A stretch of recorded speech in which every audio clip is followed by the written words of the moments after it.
Bloomberg Audio Studios. Podcasts, radio, news.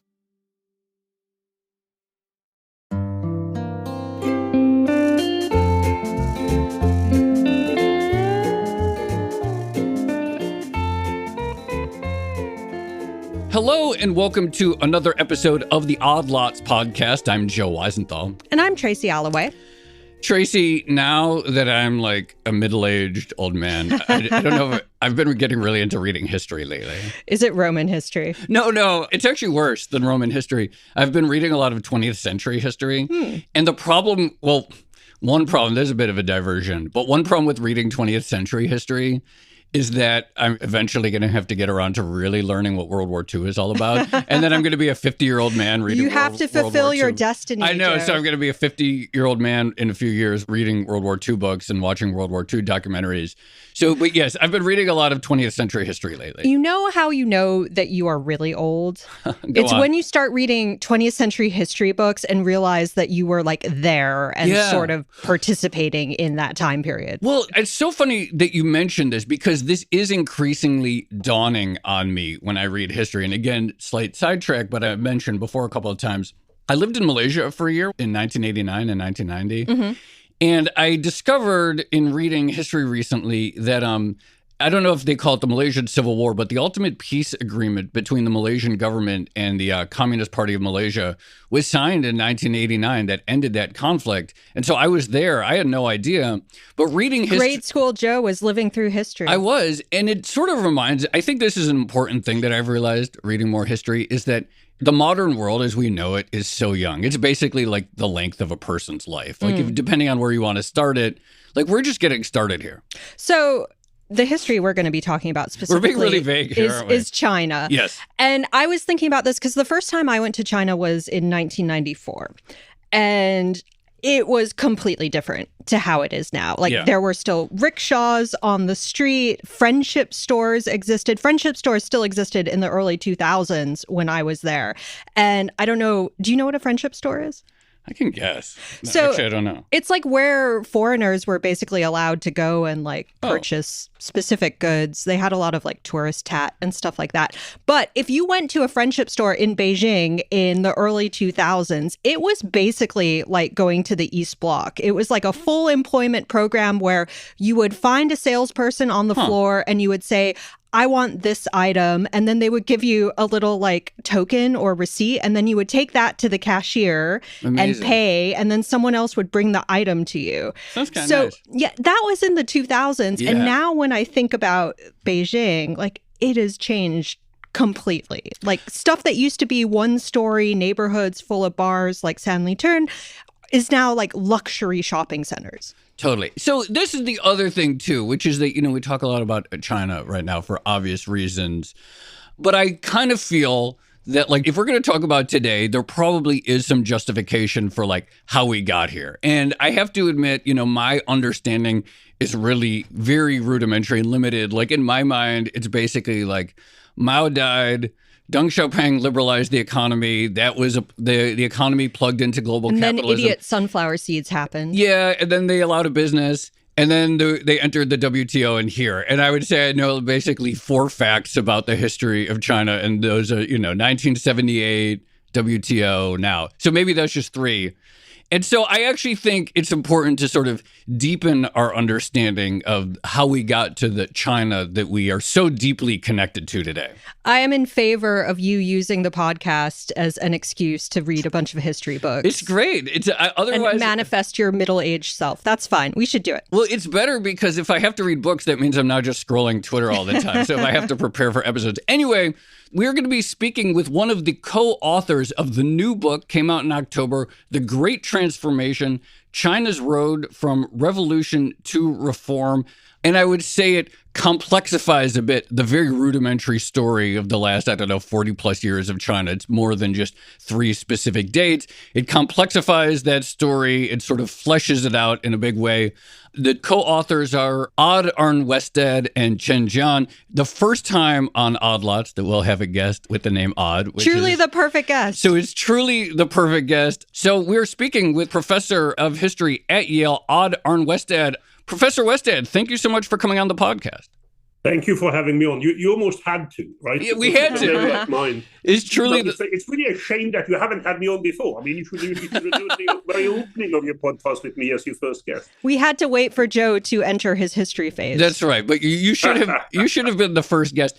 So why this book? Because I imagine if I go on Amazon, there are probably hundreds of books that are some version of how China reformed, how China went from being this backwards economy to a dynamic capitalist economy. I know it's been written about in various forms numerous times.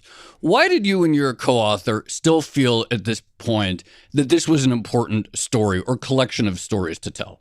I think there are two reasons. The first one is quite personal in a way. I mean, it almost goes back to what you were talking about a minute ago. So I first came to China as an exchange student back in the late 1970s.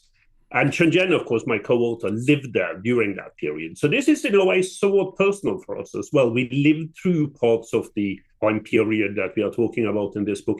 And there is no better incentive, as you just touched upon, to go back to look at history again than trying to understand the period that you lived through. So that's the first reason. And the second reason is, of course, that we think we do it better than anyone else. And we think we do it better than anyone else because we have more access to sources and more access to information about what actually happened during that time period. So as you read the book, you can see how, at least when we do this as well as we can, we are able to get on the inside of many of the things that took place during that time period and show the complexities. I mean, show just how complex that period of very early Chinese reform and opening was. And in many ways, how contingent the process was. And how surprising it is in more than one sense that we ended up where we are today. So speaking of access, you mentioned this, I think, in the very beginning of the book, but you started researching this in 2010. And you said that the research process and the access you had kind of changed over the next, I guess, 13 or 14 years or so. Give us a little bit more detail. Like, as a researcher of Chinese history, how have things actually evolved for you? That's right. We started thinking about this and started researching it in the early 2010s. And of course, back then, we had much better access to sources, much better access to archives, to talk to people, to travel around in the country, to have informal discussions with people who would be in the know than what is the case today. So China has really, since 2016, 17, thereabouts, closed down in terms of access to historical sources of all kinds. So we were lucky. We started this process quite early on and had some good years in which we actually could collect material. Then we did something really silly. We put it aside for other projects, hoping that we would get even better access in a few years. That happens sometimes, that you make the wrong call on these kinds of things. And instead, of course, it got much worse. So what we had to do was to go back to some of the material that we had gathered in that early time period before we switched to other projects that we then completed before we returned to this book. And then try to fill that in as best we could with other materials we could get now. But the level of access, the level of information is very different today from what you could get hold of back then. So I want to get into some of the content of the book, obviously. And like I said in the intro, I have this very cartoonish vision of history in my head where Mao dies, Deng Xiaoping becomes the new leader of the country after a little bit of tension and turmoil, and then China liberalizes. So one of the sort of eye-opening or sort of mind-expanding moments in the book, you talk about the Cultural Revolution and how even there, we think of that as going, I guess, from 1966 to sometime in the 1970s. You argue that the real intensity of it was 2 years, where the sort of the youth of China rose up against the old cadres within the Communist Party. But even in that time, amid some of this incredible turmoil that the Communist Party was going through under Mao, some of the seeds of, I guess, capitalism were actually planted in that turmoil. Yeah, that's right. I mean, that, I think, is one of the contributions of this book. I mean, your summarized history of what happened is not wrong. Okay. It's just that it was really difficult and, as I said, very contingent in terms of the various things that were happening to get from one to the next of those stages. And one of the things that we do show in the book is how the Cultural Revolution, which was undertaken, of course, in order to solidify Mao Zedong's leadership and attack the old leaders in the Communist Party, who he regarded as being too backward to take China into his new communist paradise, this cultural revolution had effects that were in no way foreseen. And part of them was, in many ways, the destruction of old China. I mean, they got rid of many of the sort of traditional ways of thinking and loyalties and much of the patriarchal approaches within families, all of this, because of these political campaigns that they undertook, directed almost against any kind of authority except Mao Zedong's own authority. And in a strange kind of way, when you get into the 1970s, Mao is still alive, still ruling from Beijing. Things start to change in some places from the ground up. So this is turning to markets almost as a kind of revolutionary act out of desperation, because people along the coast, in the south, in areas that have some experience with capitalism and with markets, they are worried that when this campaign ends, things have got to get even worse. And some of these people had been starving, back during the Great Leap Forward in the late 50s and early 60s. So they start trading, they start building up the opportunities that they can take for themselves in a little way. I mean, this is not a predominant fact in China in the early 1970s, but it did seed something that is incredibly important for the future and then comes into full flow after the party takes a step back, after Mao died, and opens up for these kinds of reforms happening on a countrywide scale. I apologize in advance for asking a hypothetical, but do you think the economic liberalization of the late 1970s, early 1980s would have been able to happen or would have happened in some form if China hadn't experienced the Cultural Revolution and all the, I guess, emotional trauma and political chaos that came with it? It wouldn't have happened when it happened, that's for sure. That's not even a hypothetical. I mean, I think if China had continued basically along the Soviet model of development, which is what it took up after the People's Republic was put in place in the late 1940s. Soviet-style everything, right? Planning, centralization, the whole lot. I don't think the kind of reform that we saw in the late 70s and early 1980s would have happened, because there wouldn't have been any fundamental reason to undertake it. I mean, China would probably have chugged along in the same kind of way as the Soviet Union did until some point when that model started breaking down. Now, I'm not saying that the Cultural Revolution was a necessary condition for these changes to take place, but the period of Cultural Revolution activism did in many ways prepare the ground for the timing of this and when it was to happen. Also because, China at the end of the Cultural Revolution was a disaster. When I first arrived there in 1979, this was a dirt poor and terrorized country. Poorer in terms of income per capita than most African countries. And things were getting worse, not better. So that kind of desperation at all levels of Chinese society fitted into these changes. Something had to be done. And going back to the Soviet model of development that had existed early on, when you get into the 1980s, does not seem as a viable proposition.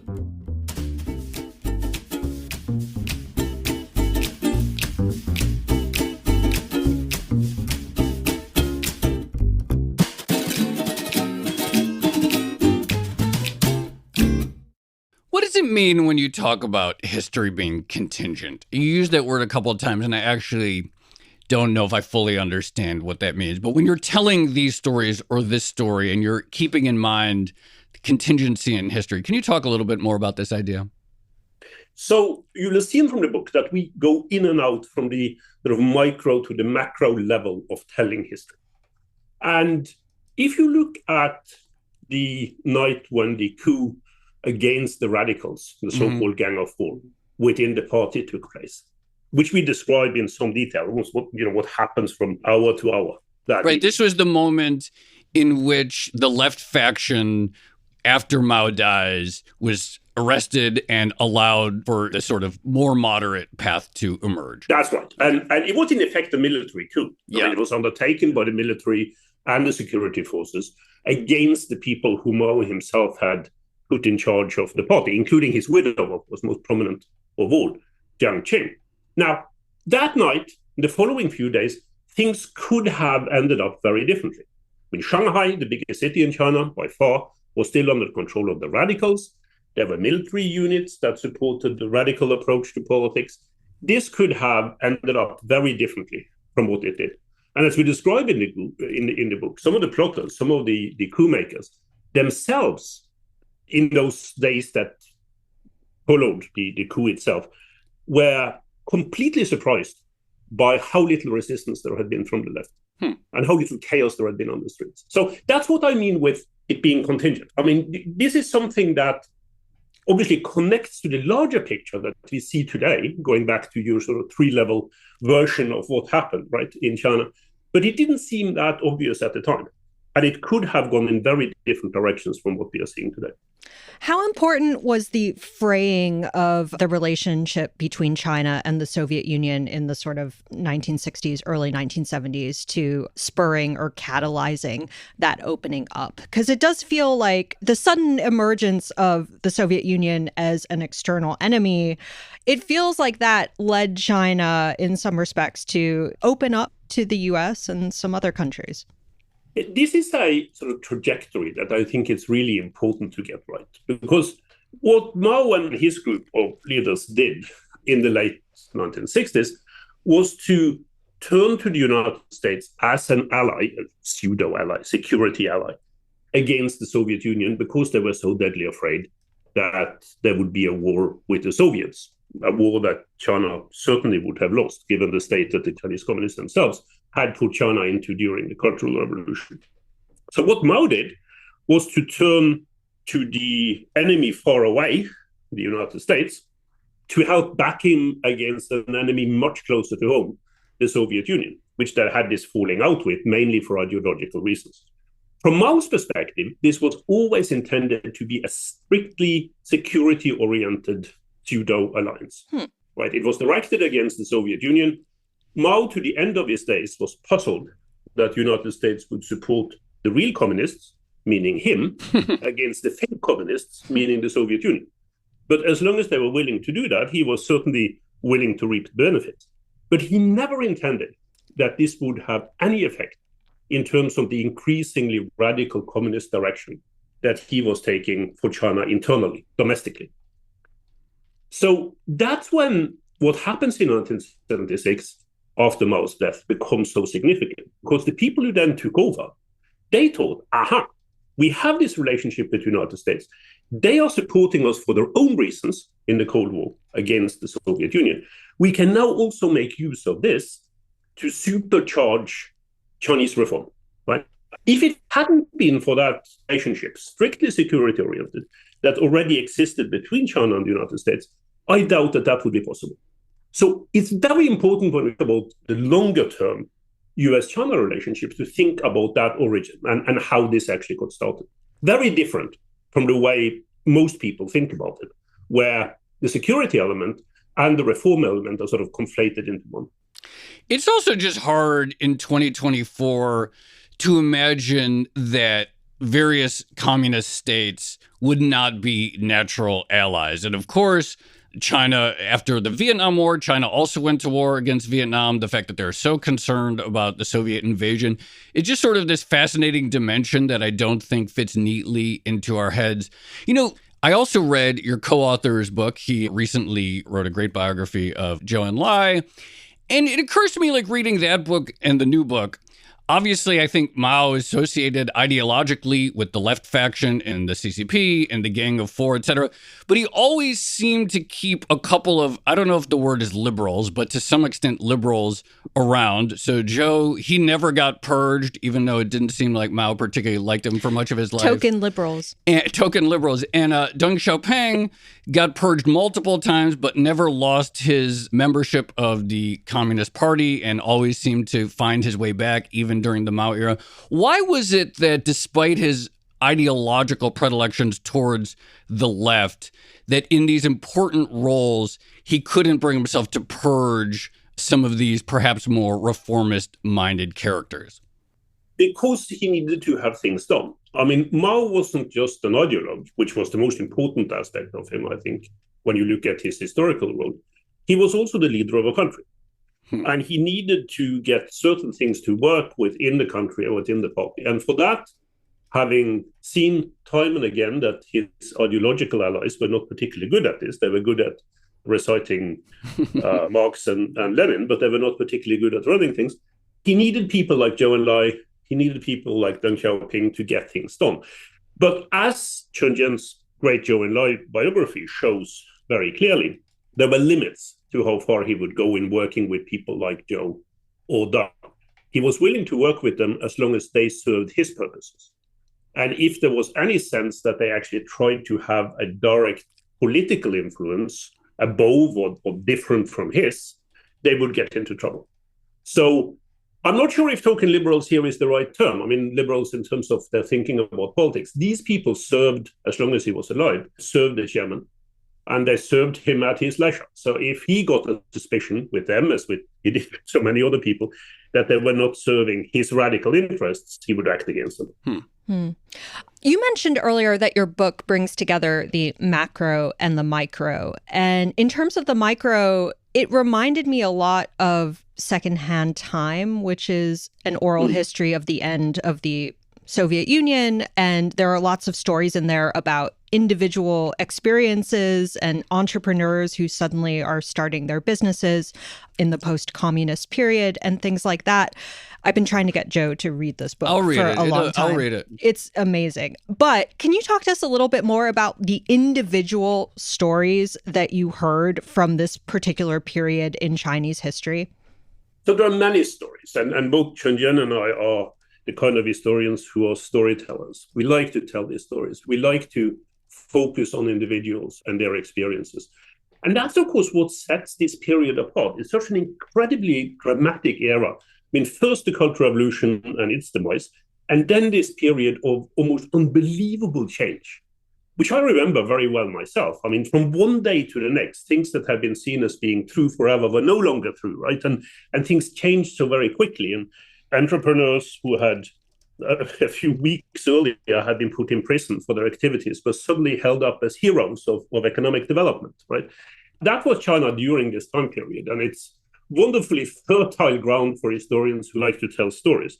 So we tell some of these, maybe some of the most fascinating ones that we came across are the ones of these early entrepreneurs. I mean, people who get started even before the political changes in Beijing have taken place. Very often coming out of collective enterprises of some sort, people's communes or whatever you have, and finding that they were pretty good at doing what they were set to do. We have one example in there, which is one little tractor repair shop that turned out to be incredibly good at repairing tractors in Guangdong province, in the south of China, and then started gradually to get payment in kind, a kind of bartering system, their services against a little bit of steel or a little bit of machinery or some silk and whatever, right? Which they could then trade. After a while, they could actually smuggle it into Hong Kong and trade it there. By the mid-1970s, these folks have a Hong Kong bank account, right? Well before anything has happened in Beijing in terms of reform. So if these guys had been caught, they would probably have been shot, right, for smuggling and currency fraud. When the reform really gets started in 1978, they have a leg up, right? And they can do things that no one else can do. And now they're heroes. So this is the origins of one of the biggest companies in China today. So these are the kinds of stories that we like to tell. I mean, at the political level as well, I mean, one of the most fascinating people that we came across is Hua Guofeng, the guy who became somewhat unwillingly Mao's handpicked successor, and who was actually quite a decent leader in many ways. Not very imaginative, not of the kind of dynamism that Deng had, but still probably someone who was a necessary figure, you know, in order to facilitate that transition that happened in the late 90s. Yeah, I get the impression, too, reading about him, that obviously he was in a difficult position having to uphold Mao's legacy. He was pushed aside eventually, more or less, by Deng Xiaoping, but also sort of went gradually and didn't put up a huge fight that probably saved a lot of turmoil. You know, speaking of some of these early companies, I hadn't realized that China's number one electrical appliance manufacturer, I don't know if I'm pronouncing it right, but Midea, it looks like, that was actually founded in 1968, as you point out in the book. So really, I mean, here's this gigantic publicly traded company, and it was founded right in the heart of the Cultural Revolution. Yeah, those were perhaps some of the most surprising examples that we found. I mean, there are not many of them. I mean, we should be careful with not exaggerating. Okay. This is not an attempt at rehabilitating the Cultural Revolution, but it was possible under extraordinary circumstances and by extraordinary people to do things that probably early on could not be done. I mean, they didn't do it because the Communist Party wanted them to do it. They did it because the Communist Party lost control and couldn't go on with the kind of centralized planning that they had done before, not everywhere and at all times anyway. So Medea is a good example of that. And I'm sure there were hundreds, if not thousands, of these startups, Cultural Revolution era startups, that didn't succeed, or these people were caught and ended up in prison camps or whatever, right? So we shouldn't overstate the countrywide importance of these attempts at entrepreneurship. Many of them ended up not going anywhere. But there was this opportunity among those that survived to have that fundamental advantage over others when then countrywide national reform came about in the late 1970s. And that actually connects to your point about Hua Guofeng, because at that point, normally in Chinese politics, someone who fell from grace the way Hua Guofeng did would have met with quite a terrible fate. Hua allowed himself to be replaced at the top because he simply thought it was better for China that it went in the direction that it did peacefully, and then spent the rest of his life cultivating grapes in his residence in Beijing. He became one of China's foremost experts of native grape varieties, a subject of which he published at least 2 articles, of course, under a pseudonym. So, this kind of thing earlier on in China would have been unthinkable, given the cutthroat aspects of Chinese politics.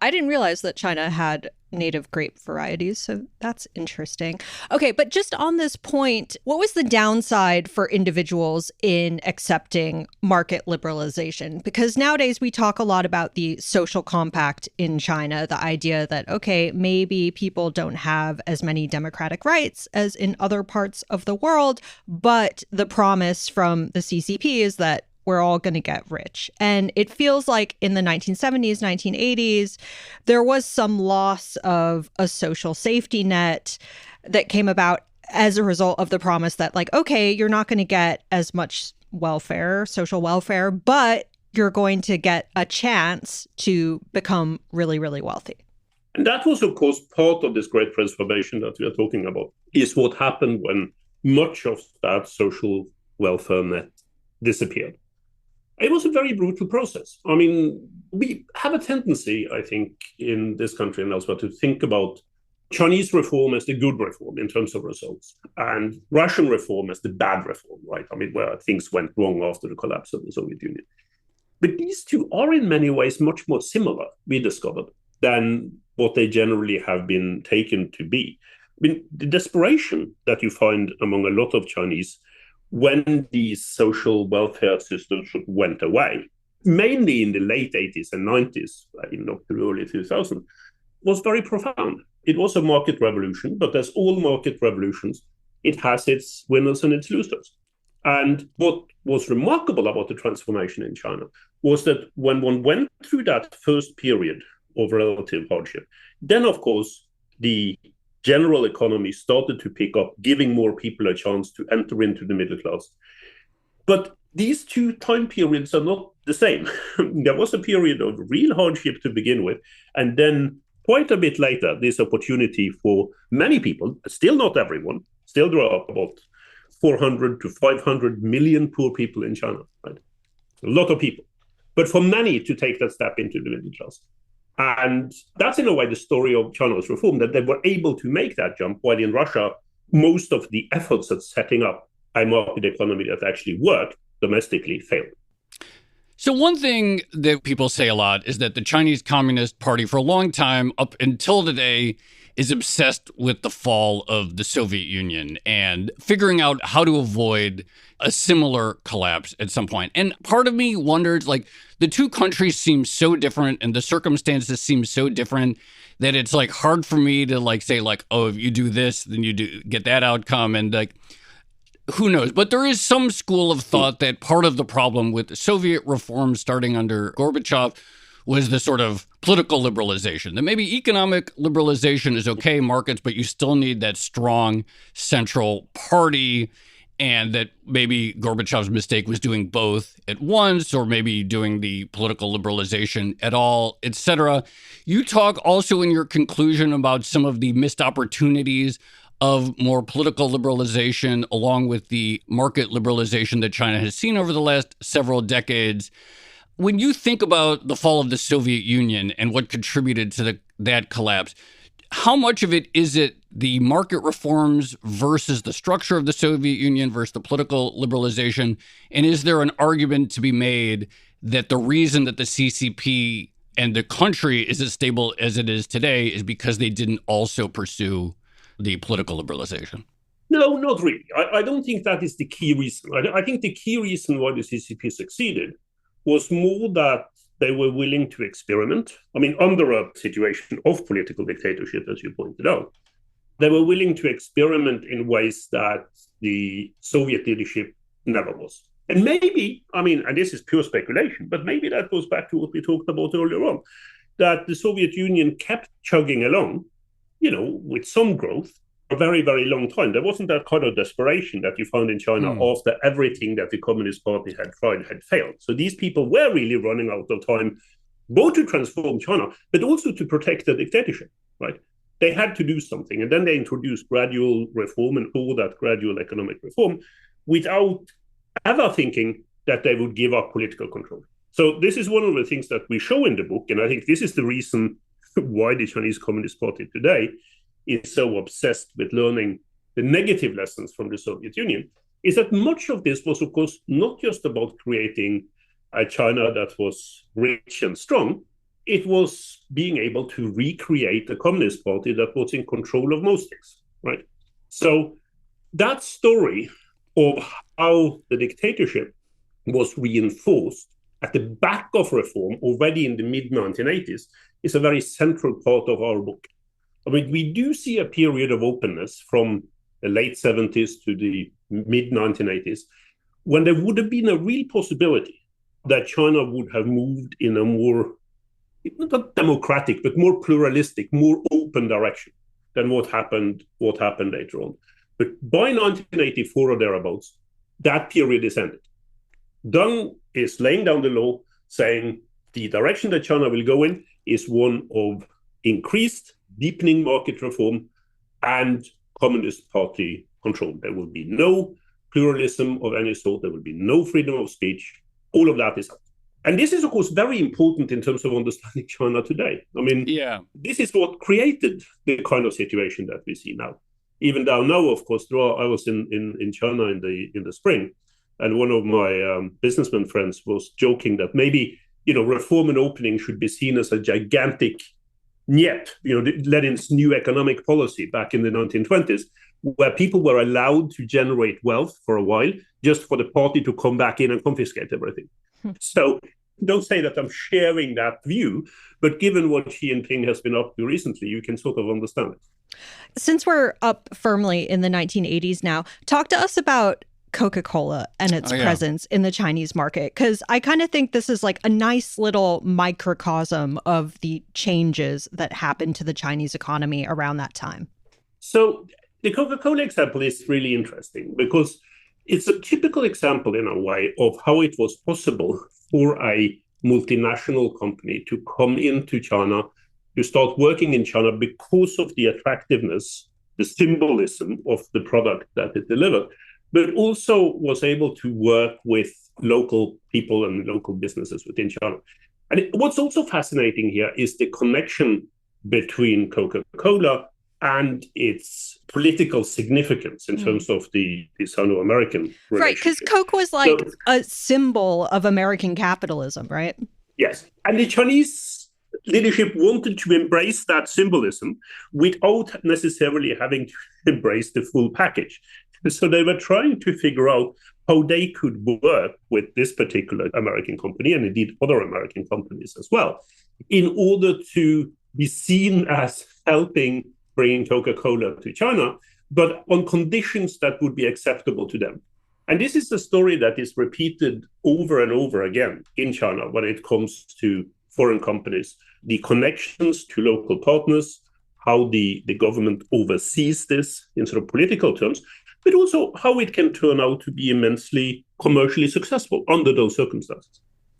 You joked about your businessman friend in China saying maybe that whole reform period was like Lenin's NEP period, and you had the dominance of the party, and then wealth was created, and then now the party reemerges in strength and seizes control of that wealth, so to speak.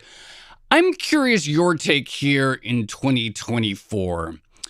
Do you find that to have been an inevitable arc? I mean, it probably doesn't sound like you believe much is inevitable given your focus on contingencies of history, but was this something that, like, due to the specific leaders who emerged in China, most prominently Xi Jinping, but also to some extent with the more nationalist edge of Hu Jintao, like, was this something that is like, it was the result of these specific individuals that has bent the curve of history, so to speak? Or do you think there was sort of like structural forces in play that brought back this sort of like very high level of state control? I think it was both. I mean, in the Xi Jinping case, I think he was picked by the party as what the Chinese would call the core leader back in the early 2010s in response to what was seen as a bunch of real problems from a Chinese Communist Party perspective. Over-liberalization, decentralization, corruption, strength of private companies that meddled in a lot of things that the communists didn't want them to meddle in. They wanted to get a strong leader in who could deal with those issues in a way that his predecessors, Jiang Zemin, Hu Jintao, had not been able to do it, right? So they wanted a strong leader. It's just that for many, I think even for many communist leaders of that generation, they got more than they bargained for. So that's where the personality aspect comes in. They got a leader who really wanted to return, at least on some issues, to the Maoist or even the sort of pre-Mao period in terms of the CCP's history, and emphasizes the party's position over what even many party leaders back 10, 15 years ago thought would be good for China. And it's a classic example, right, of responding to real-world problems, not unknown in this country, right, by going very far in one direction, hoping that that would resolve the problem that is there, and then getting stuck in a way with the kind of leader that you have in this case in Xi Jinping. So I think that's the story, the way we can tell it. Now, I hope at some point to be able to tell that story based on archives and primary documents. As an historian, we can't do that yet.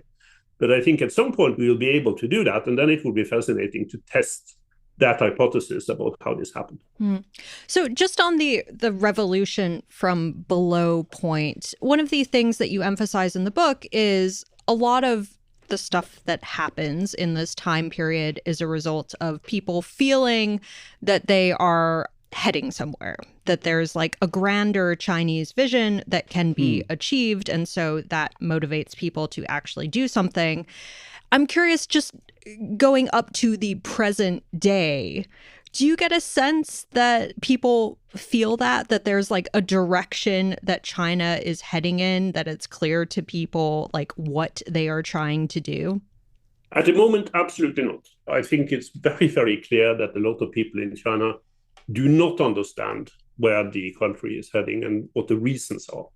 And, you don't spend much time in Beijing before you realize that these days. I think it was very different in the time period that we are talking about, which was generally a time of uplift, at least in economic and social terms.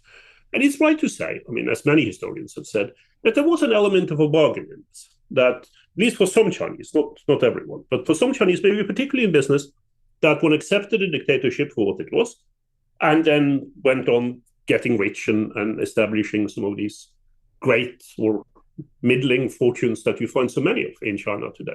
And that is good. I mean, that was positive. It was much, much better than the dark past that we described at the beginning of the book. It was just that China wasn't able to take what in our view is a necessary step to improve its political system, its overall attempt at trying to become a more open, more pluralistic country in the period when the going was good, when there was a general sense that China was making advances domestically and internationally. Now, I think even if people from within the Chinese Communist Party after Xi Jinping would try to move in a direction of increased liberalization, which I think they will have to do at some point because people are just very unhappy with the kind of system that is there at the moment.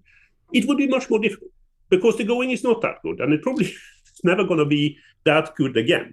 I mean, it was a remarkable period of economic transformation, 10% per year growth rates. It would have been possible to carry out necessary reform, but these people didn't want to do it because they had become so preoccupied with holding on to power themselves. And I think historically, that might turn out to be the biggest mistake that the Chinese Communist Party has made. Arne Westad, thank you so much. Truly the perfect guest. Really appreciate you coming on. Nominative determinism. Truly. He had to come on. It is indeed. It is indeed. We talked about contingency. This is not contingency. This is right. This is the one. This was the one scientific fact of history that was inevitable, regardless of. Without any doubt. It was great chatting with you. Thank you so much. Congrats on the book, and encourage people to check it out, and appreciate it. Thank you.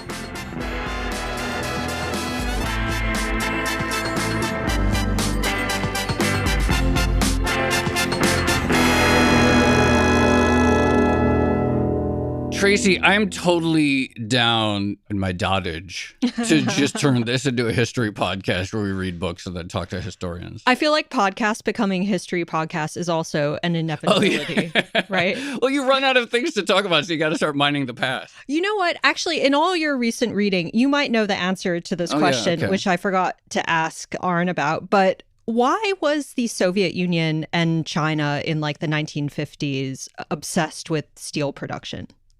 Do you know why?